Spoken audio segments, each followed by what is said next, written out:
This story is called Rendezvous at War's Edge. Written by Darryl, Zuber and Kevin Quill.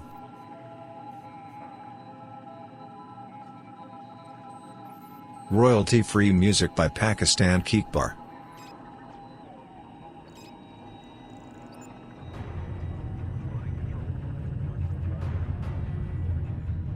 Rendezvous at War's Edge. The ISS Sentinel hurtled through the cold void of space, its sleek form cutting across the starlit abyss as it prepared to rendezvous with the ICS Vorten. The two warships, vanguard vessels of the Zephyr and Confederate, were meeting at Sector 47-9 Theta, a desolate stretch of space bordering enemy territory. Even at 120,000 km per hour, their synchronized approach was seamless, a testament to the precision of their respective crews. Their mission was clear: resupply, strategize, and brace for the inevitable confrontation with warlord Korath Ming and his relentless armada. Captain Dorian Mikos, a man as unyielding as the metal hull beneath his feet, stood on the bridge of the Sentinel, arms crossed behind his back. His piercing gaze swept across the tactical display. "The Vorten is approaching the docking bridge. Open a secure channel," he ordered. A flicker of static, then the voice of Captain Leon Tor crackled through the speakers. "Captain Mikos, good to see you're still in one piece. Supplies are prepped. You have 30 minutes to get what you need before we burn thrusters." Beside Mikos, Commander Callista Varen, Sentinel's chief engineer, tapped impatient fingers against her datapad. "That's cutting it close. The fuel transfer alone will take 20, she muttered. Tor's voice came through again, this time laced with urgency. "We don't have time to spare. We intercepted a transmission. Ming's fleet is on the move." The name sent a chill through the bridge crew.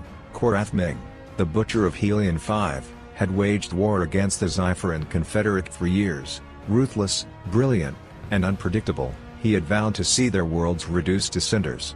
Captain Mikos clenched his jaw. "How long before they reach us?" 6 hours, maybe less. Depends on how fast they're pushing their drives." Commander Varen swore under her breath. "If we rush the transfer, we risk destabilizing the fusion core reserves." "We don't have a choice," Mikos said. He turned to the crew. "Get it done, fast." The Sentinel maneuvered into position, docking with the Vorten in a carefully orchestrated exchange. In the cargo bay, engineers worked at a breakneck pace, securing fuel cells, munitions, and medical supplies.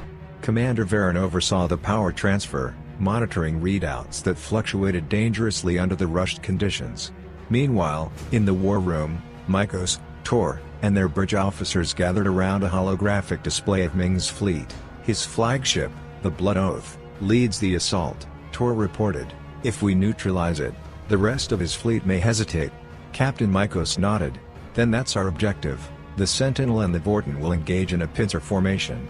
We draw them in, force Ming to overcommit, and cut off his escape." Commander Varen entered, wiping grease from her hands. "Fuel transfer is complete, but we pushed the reactors pretty hard. We'll need time to stabilize." "Time isn't a luxury we have," Captain Mikos responded.